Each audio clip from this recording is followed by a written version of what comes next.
Saudara-saudari dalam Kristus Yesus, hari ini kita akan memasuki bahagia yang ke-8 dalam ajaran Yesus Kristus di atas bukit, 8 bahagia.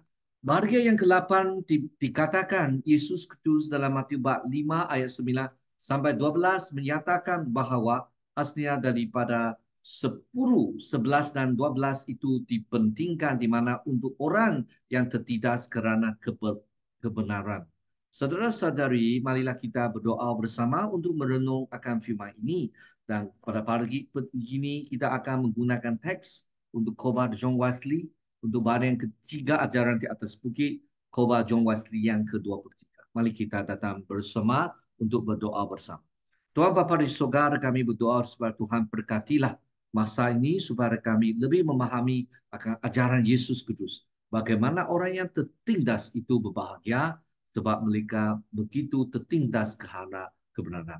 Dalam nama Yesus Kristus kami berdoa bersama. Amin. Saudara-saudari, orang yang tertindas bagaimana mereka mempunyai bahagia. Orang yang dikhianati, mereka yang dianiayai, mengapa mereka diberkati. Seseorang yang memiliki kerendah hati yang tulus, serius dan lembut dan murah hati, bebas dari keinginan ego, berdedikasi kepada Tuhan. Mereka tidak lagi jaga sama ada diri, ada apa maruah dari segi keegoan dan mencintai, mengasihi manusia.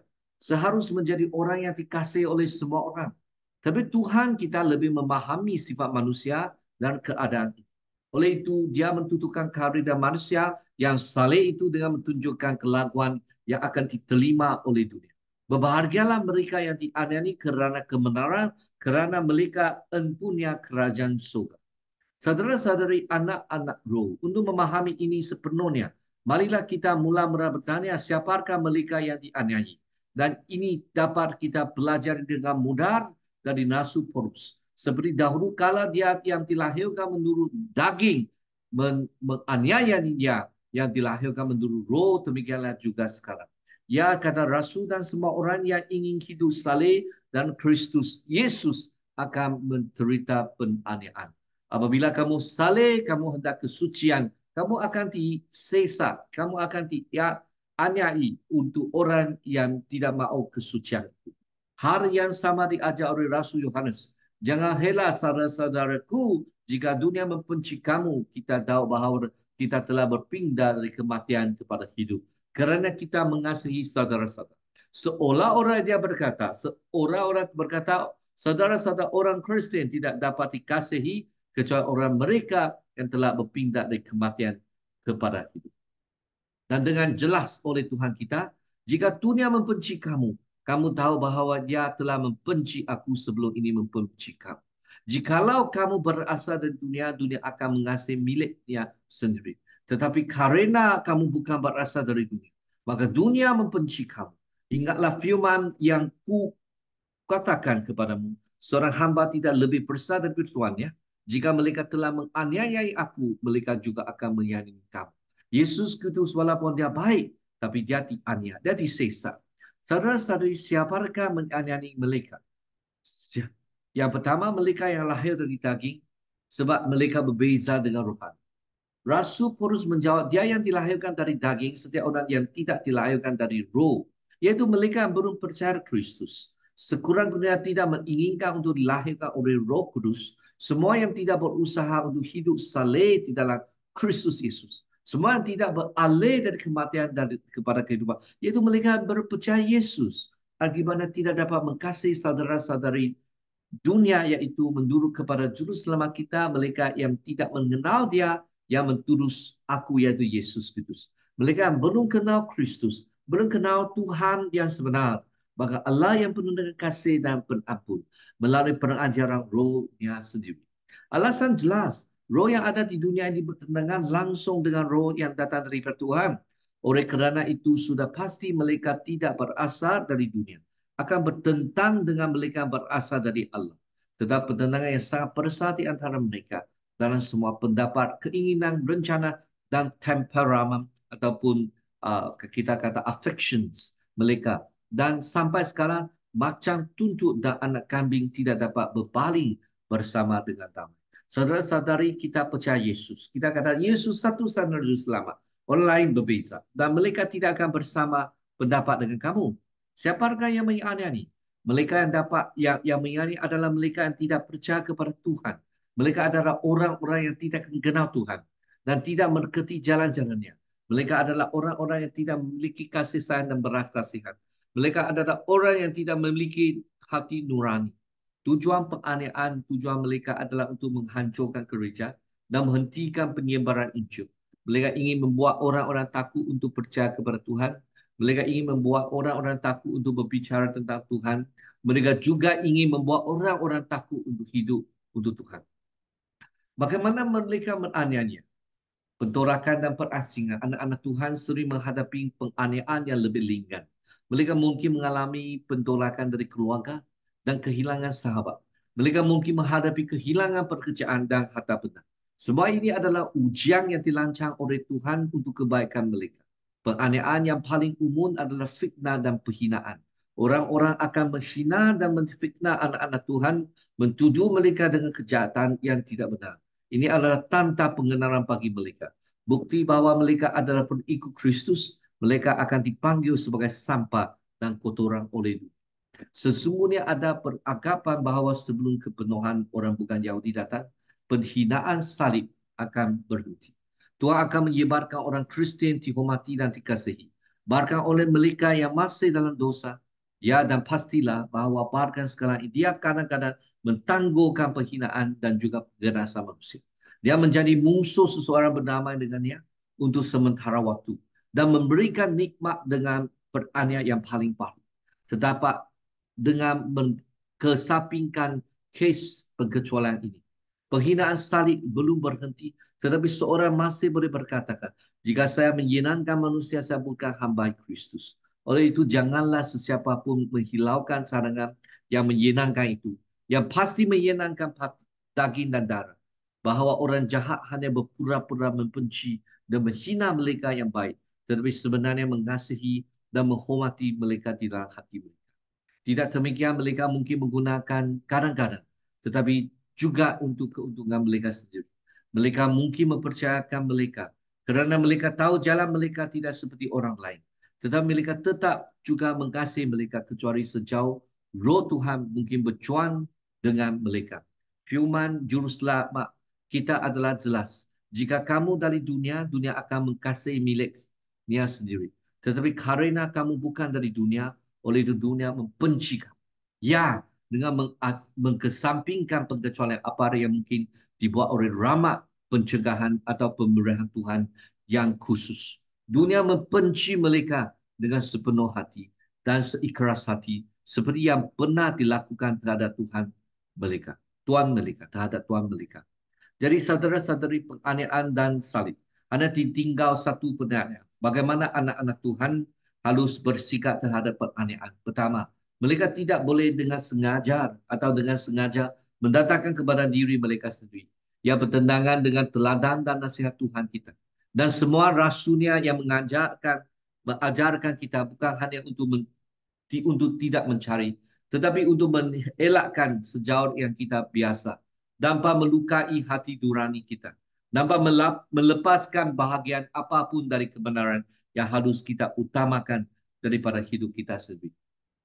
Jadi Tuhan kita secara tegas, ketika mereka menganiayai kamu di kota ini, larilah ke kota lain yang memang ketika dapat diambil adalah cara yang paling tidak tercerah untuk mengelakkan diri dari penganiayaan.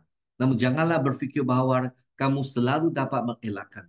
Baik dengan cara ini, baik pun dengan cara yang lain. Jikalau benar khayalan kosong ini masuk ke dalam hati kamu, singkirlah dengan peringatan yang sesungguhnya. Ingatlah perkataan yang Yesus kata kepadamu. Hamba tidak lebih besar daripada tuannya. Jika mereka telah menganiaya kaku, mereka juga akan menganiaya kamu. Hendaklah kamu bijaksana seperti ular dan poros seperti pepati, lemah lembut seperti pepati. Poros seperti pepati, tetapi apakah ini akan melindungi kamu dari penganiayaan? Tidak, kecuali kamu memiliki kebijaksanaan yang lebih besar daripada guru kamu atau keborosan yang lebih besar daripada anak domba Allah. Jadi bersukacitalah apabila kita dianiayai. sebab kami akan diberi ganjaran yang besar dan kegembiraan yang luar biasa. Bersukacita dan bergembira adalah manusia menganiaya kamu demikian. Apabila mereka menganiaya kamu dengan menghina kamu dan dengan mengatakan segala kejahatan terhadap kamu secara palsu, yang tidak akan gagal untuk mereka campurkan dengan setiap jenis penganiayaan. Bersukacitalah kerana melalui tandanya. Juga kamu tahu kepada siapa kamu milik. Dan kerana bersalah ganjaran kamu di surga. Ganjaran yang dibeli dengan darah perjanjian dan dibelikan secara percuma mengikut kesengsaraan kamu. Sedang kesucian hati dan hidup kamu. Bergembira dan dengan luar biasa kerana mengetahui bahawa kesengsaraan ringan ini yang hanya seketika menghasilkan pada kamu kemuliaan kekal yang jauh lebih besar dan melimpah. Sementara itu, janganlah penganiayaan menyebarkan kamu menyimpan dari jalan kerendah hati dan kerembutan kasih dan kebaikan. Kamu telah mendengar memang bahawa dikatakan, mata ganti mata dan gigi kaki gigi, dan guru-guru kamu yang sengsara telah membenarkan kamu untuk membalas dendam, untuk membalas kejahatan dengan kejahatan. Tetapi aku berkata kepada kamu, janganlah kamu melawan kejahatan. Bukan demikian, bukan dengan membalas dengan cara yang sama, tetapi daripada melakukan ini. Sesiapa pun yang mentamparkan pipi kanakmu, hurufkan juga pipi kiri kepada kamu. Ya. Dan jikalau seorang juga menggugat kamu di atiran dan mengambil cupamu, biarkan dia mengambil cupa ruangmu juga. Dan siapapun yang memaksa kamu menjalan satu batu, menjalur dua batu bersamanya. Begitu jugalah tidak kalah kerendah hatimu dan jadikanlah kasih sesuai dengan ini. Berikan kepada orang yang meminta kepadamu. Dan jangan mentolak orang yang ingin mempinjam daripadamu. Hanya saja janganlah berikan apa yang bukan milikmu. Apa yang bukan milikmu sendiri. Oleh itu berhati-hati agar tidak berhutang kepada sesiapa. Kerana apa yang kamu hutang bukanlah milik sendiri tetapi milik orang lain. Yang kedua, berikan nafkah kepada keluarga sendiri. Ini juga dituntut oleh Tuhan daripadamu. Dan apa yang diperlukan untuk mentabung mereka dalam kehidupan. Dan ketakwaan juga bukan milikmu sendiri. Yang ketiga, berikan atau bincangkan semua yang tinggal. Dari hari ke hari, dari tahun ke tahun, hanya pertama memandang kamu tidak akan dapat membeli atau mempinjam kepada semua orang. Ingatkanlah keluarga iman. Jadi kelembutan dan kasih sayang itu diajar untuk mengasihi musuh-musuh. Kita harus menunjukkan kasih sayang kepada mereka menganiaya kita kerana kebenaran. Tuhan kita sendiri telah menunjukkan kasih sayang walaupun kita lihat ada musuhnya. Dan kita harus memberkati mereka yang mengutuk kita. Kita harus melakukan kebaikan. Mereka yang membenci kita, kita harus berdoa bagi mereka menganiaya kita. Ini ada cara untuk kita menunjukkan kasih sayang kepada musuh-musuh kita. Kita harus mengampuni musuh-musuh kita, bukan hanya 7 kali, tetapi 77 kali. Kita harus menunjukkan kesabaran dan belas kasihan kepada mereka yang telah menyakiti kita. Ini adalah cara kita meniru sayang kasih Tuhan. Christianity dalam bentuk asal. Lihatlah Christianity dalam bentuk asalnya seperti yang disampaikan oleh pengarangnya yang agung. Ini adalah agama sejati Yesus Kristus. Demikianlah juga mempersembahkan kepada orang mata terbuka. Lihatlah gambaran Tuhan, sejauh mana dia boleh ditiru oleh manusia. Sebuah gambar yang dilukis oleh tangan Tuhan sendiri. Lihatlah hai kamu yang mencemooh dan menghela dan binasa. Atau lebih tepat bagi lagi lehela dan sembara. Lebih tepat lagi serulah. Apakah itu agama Yesus dari Nazaret? Agama yang aku aganiai, janganlah aku lagi dijumpai melawan Tuhan. Tuhan, apakah yang engkau hendaki aku lakukannya? Jadi sebagai kesimpulan, kita telah melihat bagaimana penganiayaan adalah satu realiti dalam kehidupan seorang Kristen. Ini adalah satu ujian iman yang berat. Tetapi ia juga merupakan peluang untuk kita menunjukkan kasih dan kesetiaan kepada Tuhan. Kita harus ingat bahawa penganiayaan tidak selalu datang dalam bentuk yang jelas dan nyata. Kadang-kadang ia datang dalam bentuk harus seperti ejakan, diskriminasi atau penolakan. Walau bagaimanapun, kita harus tetap tegur dalam iman kita dan terus menyebarkan hijau kepada semua. Semoga Tuhan memberkati semua orang yang mendengar firman. Mari kita doa bersama. Tuhan Bapa di surga, kami berdoa supaya Tuhan berkati kita, kami, supaya kami boleh sabar dan melihat peluang yang kami ada untuk menjadi saksi yang berkesan dalam masa di sisa. Dalam nama Kristus Yesus kami berdoa bersama.